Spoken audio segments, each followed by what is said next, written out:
ಈಗ ಕೆಲವೊಂದು ಚಿತ್ರಗಳನ್ನು ನಾವು ನೋಡಿದಾಗ ಪಿಕ್ಚರ್ಸಲ್ಲಿ ಕಲರ್ ಒಂದೊಂದು ಕಡೆ ಇತ್ತು, ಒಂದು ಡಾರ್ಕ್ ಬ್ಲೂಯಿಶ್ ಇತ್ತು, ಕೆಲವೊಂದು ಕಡೆ ಪರ್ಪಲ್ ಥರ ಇತ್ತು, ಈ ಥರದ್ದು ಇರುತ್ತೆ. ಕೆಲವೊಬ್ಬರಿಗೆ ಗಂಟುಗಳು ಕಾಣಿಸ್ಕೊಳುತ್ತಲ್ಲ, ಇದು ಡಿಫ್ರೆನ್ಸ್ ತಿಳಿಸ್ಬೋದು?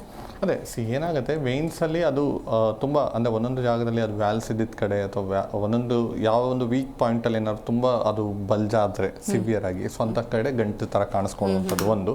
ಜೊತೆಗೆ ಸ್ಕಿನ್ ಕಲರ್ ಅಂತ ಬಂದಾಗ ಸೊ ಏನಾಗುತ್ತೆ, ಸ್ಕಿನ್ನಿನ ಕೆಳಭಾಗದಲ್ಲಿ ಫ್ಯಾಟ್ ಲೇಯರ್ ಇರುತ್ತೆ, ಸಬ್ಕ್ಯೂಟೇನಿಯಸ್ ಫ್ಯಾಟ್ ಅಂತ ಹೇಳ್ತೀವಿ. ಸೊ ಅದು ಒಬ್ಬೊಬ್ಬರಲ್ಲಿ ಒಂದೊಂದು ರೀತಿ ಇರುತ್ತೆ, ಒಬ್ಬರಲ್ಲಿ ಸ್ವಲ್ಪ ಜಾಸ್ತಿ ಇರುತ್ತೆ, ಒಬ್ಬರಲ್ಲಿ ಸ್ವಲ್ಪ ತುಂಬ ಥಿನ್ ಆಗಿರುತ್ತೆ.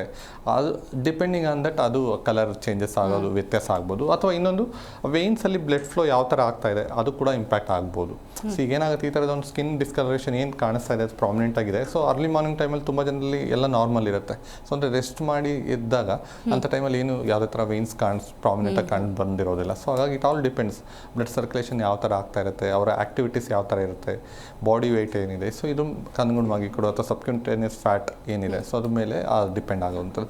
ವೇಯ್ನಲ್ಲಿ ಇನ್ ಜನರಲ್ ಆಗಿ ಅದು ಬ್ಲೂಯಿಶ್ ಕಲರ್ ಆಗಿ ಅದು ಡಿಆಕ್ಸಿಜನೇಟೆಡ್ ಬ್ಲಡ್ ಏನಿರುತ್ತೆ ಅದು ಫ್ಲೋ ಆಗ್ತಾ ಇರುತ್ತೆ. So depends on the blood flow ಈ ಥರ ಕಾಣಿಸ್ಕೊಳ್ಳುವಂಥ. ಓಕೆ, ಹೋಮಿಯೋಪತಿಲಿ ಯಾವ ರೀತಿಯ ಟ್ರೀಟ್ಮೆಂಟ್ ಇದೆ? ಅದೇ ಈ ವೆರಿಕೋಸ್ ವೇನ್ ಸಮಸ್ಯೆ ಬರೋದಕ್ಕೆ ಭಾಳಷ್ಟು ಕಾಸಸ್ ಇರುತ್ತೆ. ಒಂದು ರೂಟ್ ಕಾಸ್ ಅಥವಾ ಏಲ್ಮೆಂಟ್ಸ್ ಫ್ರಮ್ ಅಂತ ಹೇಳ್ತೀವಿ. ಸೊ ಇಂಥ ಒಂದು ವಯಸ್ಸಲ್ಲಿ ಶುರುವಾಗಿದೆ ಅಥವಾ ಈ ಜಾಗದ ಒಂದು ವೇನ್ ಅಫೆಕ್ಟ್ ಆಗಿದೆ ಅಂತಂದರೆ ಅದಕ್ಕೆ ಒಂದು ನಿರ್ದಿಷ್ಟವಾದಂಥ ಒಂದು ಕಾರಣಗಳು ಅಥವಾ ರಿಸ್ಕ್ ಫ್ಯಾಕ್ಟರ್ಸ್ ಇರುತ್ತೆ. ಸೊ ಅದನ್ನು ಒಂದು ಸ್ಟಡಿ ಮಾಡೋದ್ರ ಜೊತೆಗೆ ಅವರಲ್ಲಿ ಕಂಡು ಬರ್ತಿರುವಂಥ ಒಂದು ರೋಗದ ಲಕ್ಷಣ, ಯಾವ ಜಾಗದ ಒಂದು ವೇನ್ ಅಫೆಕ್ಟ್ ಆಗಿದೆ, ಫಿಮೋರಲ್ ವೇನ್ ಅಂತ ಇರುತ್ತೆ, ಸಫಿನಸ್ ವೇನ್ ಅಂತ ಹೇಳ್ತೀವಿ, ಪಾಪ್ಲಿಟಿಯಲ್ ವೇನ್ ಅಂತ ಹೇಳ್ತೀವಿ. ಮಂಡಿ ಹಿಂಭಾಗದಲ್ಲಿರುವಂಥ ಒಂದು ರೀತಿನ ಪಾಪ್ಲಿಟಿಯಲ್ ಫೋಸಾ ಅಥವಾ ಅಲ್ಲಿರುವಂಥ ತುಂಬ ಜನರಲ್ಲಿ ಫಸ್ಟ್ ಅಲ್ಲಿ ಶುರುವಾಗುತ್ತೆ, ಅಥವಾ ಶಿನ್ ಬೋನ್ ಮಧ್ಯದಲ್ಲಿ ಒಬ್ಬರಲ್ಲಿ ಶುರುವಾಗುವಂಥದ್ದು ಇರುತ್ತೆ. ಸೊ ಅಂದರೆ ಯಾವ ಜಾಗದ ಒಂದು ವೇನ್ ಅಫೆಕ್ಟ್ ಆಗಿದೆ, ಯಾವ ಎಕ್ಸ್ಟೆಂಟ್ ಅದು ಅಫೆಕ್ಟ್ ಆಗಿದೆ, ಎಲ್ಲದನ್ನು ಸ್ಟಡಿ ಮಾಡಿ ಅವರಲ್ಲಿ ಕಂಡು ಬರ್ತಿರುವಂಥ ರೋಗ ಲಕ್ಷಣಗಳೇನಿದೆ, ಕ್ರ್ಯಾಂಪ್ಸ್ ಬರ್ತಾ ಇದೆಯಾ, ಕಾಲು ನೋವು ಬರ್ತಿದೆಯಾ, ಕಾಲಲ್ಲಿ ಸ್ವೆಲ್ಲಿಂಗ್ ಬಂದಿದೆಯಾ, ಟೆಂಡರ್ನೆಸ್ ಆಗಿದೆಯಾ, ಇಚ್ಚಿಂಗ್ ಡೆವಲಪ್ ಆಗ್ತಿದೆಯಾ, ಎಲ್ಲ ತಿಳ್ಕೊಂಡು ಸಿಂಪ್ಟಮ್ಯಾಟಿಕ್ ಟ್ರೀಟ್ಮೆಂಟ್ ಅಂತೇಳಿ ಅಂದರೆ ರೋಗದ ಲಕ್ಷಣಗಳು ಕಂಟ್ರೋಲ್ ಆಗೋದ್ರ ಜೊತೆಗೆ ಅವರಲ್ಲಿ ಯಾವ ಕಾರಣಕ್ಕಾಗಿ ಈ ಥರ ಒಂದು ವೆರಿಕೋಸ್ ವೇನ್ಸ್ ಅಂದರೆ ಬ್ಲಡ್ ಸರ್ಕ್ಯುಲೇಷನ್ ಅಫೆಕ್ಟ್ ಆಗ್ತಾ ಇದೆ, ವೇನ್ಸ್ ವೀಕ್ ಆಗ್ತಾ ಇದೆಯಲ್ಲ, ಸೊ ಅದನ್ನ ಸ್ಟ್ರೆಂಥನ್ ಮಾಡೋ ಥರ, ಬ್ಲಡ್ ಫ್ಲೋ ಇಂಪ್ರೂವ್ ಮಾಡೋ ಥರ ಆಗಿರ್ಬೋದು, ಅಥವಾ ವೇನ್ಸಿನ ಒಂದು ವಾಲ್ಸಲ್ಲಿರುವಂಥ ಎಲಾಸ್ಟಿಸಿಟಿನ ಇಂಪ್ರೂವ್ ಮಾಡೋ ಥರ ಆಗಿರ್ಬೋದು, ಅಥವಾ ವೇನ್ನ ಒಳಗಡೆ ಇರುವಂಥ ವ್ಯಾಲ್ಯುಲಾರ್ ಇನ್ಸಫಿಷಿಯನ್ಸಿ ಅಥವಾ ವ್ಯಾಲ್ಯುಲಾರ್ ಲೀಕೇಜ್ ಅಂತ ಏನು ಹೇಳ್ತೀವಿ. ಸೊ ಆ ವ್ಯಾಲ್ಸ್ನ ಸ್ಟ್ರೆಂಥನ್ ಮಾಡೋ ಥರ ಒಂದು ಟ್ರೀಟ್ಮೆಂಟ್ನ ಕೊಡೋದ್ರಿಂದ ಏನಾಗುತ್ತೆ, ನಿಧಾನಕ್ಕೆ ಈಗ ಅವ್ರಿಗೆ ಗ್ರ್ಯಾಜುವಲ್ ಆಗಿ ಶುರುವಾಗಿ ಗ್ರ್ಯಾಜುವಲ್ ಆಗಿ ಪ್ರೋಗ್ರೆಸ್ ಆಗುತ್ತೆ, ಅದೇ ಥರ ಗ್ರ್ಯಾಜುವಲ್ ಆಗಿ ಕಂಟ್ರೋಲ್ಗೂ ಬರಬೇಕಾಗುತ್ತೆ, ಅದು ವಾಸಿ ಮಾಡೋದಕ್ಕೂ ಆಗುತ್ತೆ. ಬಟ್ ಏನಂದರೆ ಒಂದು ಲಿಮಿಟೇಷನ್ಸ್, ಈ ಎಲಾಸ್ಟಿಸಿಟಿ ಅಂತ ಏನು ಹೇಳಿದೆ, ಸೊ ವಿತಿನ್ ಎಲಾಸ್ಟಿಕ್ ಲಿಮಿಟ್ ಅದು ಬಲ್ಜ್ ಆಯಿತು ಅಂದಾಗ ನಾರ್ಮಲಿ ಥರ ಒಂದು ಚಾನ್ಸಸ್ ಹೆಚ್ಚಿರುತ್ತೆ. ಬಿಯಾಂಡ್ ಎಲಾಸ್ಟಿಕ್ ಲಿಮಿಟ್ ಸ್ಟ್ರೆಚ್ ಆದಾಗ ಸರ್ಟನ್ ಲಿಮಿಟೇಷನ್ಸ್ ಅನ್ನೋದು ಬರ್ತಕ್ಕಂಥದ್ದು ಇರುತ್ತೆ. ಸೊ ತುಂಬ ಜನರಲ್ಲಿ ತುಂಬ ವರ್ಷದಿಂದ ಇದೆ ಅಥವಾ ಕಾಂಪ್ಲಿಕೇಶನ್ಸ್ ಅಂತ ತಲುಪಿದೆ ಅಂತ ಅಂದಾಗ ಅಂಥವರಲ್ಲೂ ಆದಷ್ಟು ಸಾಧ್ಯವಾದಷ್ಟು ಕಡಿಮೆ ಮಾಡೋದಕ್ಕೆ ಮೆಡಿಸಿನ್ಸ್ ಕೊಡ್ತಕ್ಕಂಥದ್ದು ಇರುತ್ತೆ. ಪೀರಿಯಾಡಿಕಲ್ ಚೆಕಪ್ ಇರುತ್ತೆ. ಜೊತೆಗೆ ಹೇಳಿದಾಗೆ ಇದಕ್ಕೆ ಸಂಬಂಧಪಟ್ಟಾಗೆ ಒಂದೇ ಡಾಪ್ಲರ್ ವಿನೋಗ್ರಫಿ ಸ್ಕ್ಯಾನ್ ಒಂದೇ, ಬಟ್ ಅದ್ರ ಜೊತೆಗೆ ಅಂಡರ್ಲೈಯಿಂಗ್ ಡಿಸೀಸ್ ಕಂಡೀಷನ್ಸ್ ಏನಾದ್ರು ಇತ್ತು ಅಂದರೆ, ಸಪೋಸ್ ಡಯಾಬಿಟಿಸ್ ಏನಾದ್ರು ಇದೆ, ಸೊ ಅದನ್ನ ಕಂಟ್ರೋಲ್ ಮಾಡ್ಕೊಳ್ಳೋದು ಇಂಪಾರ್ಟೆಂಟ್ ಆಗುತ್ತೆ.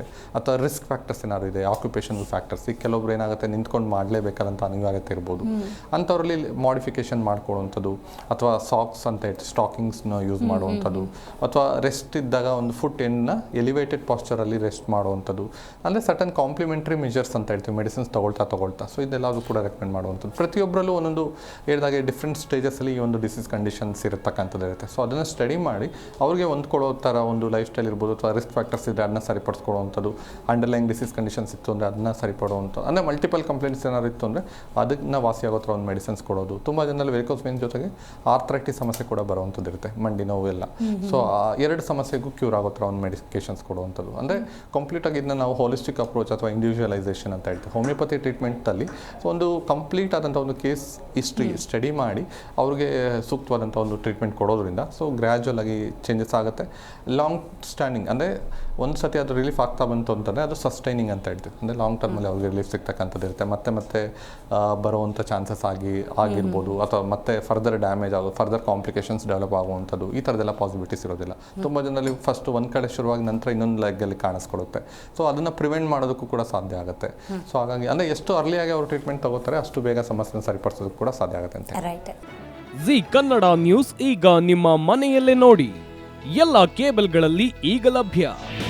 ನಿಮ್ಮ ನೆಚ್ಚಿನ ಜಿ ಕನ್ನಡ ನ್ಯೂಸ್ ಈಗ ಸನ್ ಡೈರೆಕ್ಟ್ ನಲ್ಲಿ number 292, Tata Play number 1664, Jio TV number 1334, NXT Digital number 30, In Cable number 30, City Networks 51, U Digital number 162, GTPL number 17, Rockline Telecommunications number 42, Shri Basaveshwara Cable number 168, Rural Cable Network 60, Vinayaka Digital 57, Abhishek Cable 821, City Channel 53, Siddeshwara Cable Network 57, ವಿ4 Digital Infotech 628, Surya Digital Networks 53, Gajanan digital number 836, Malnad Infotech Private Limited number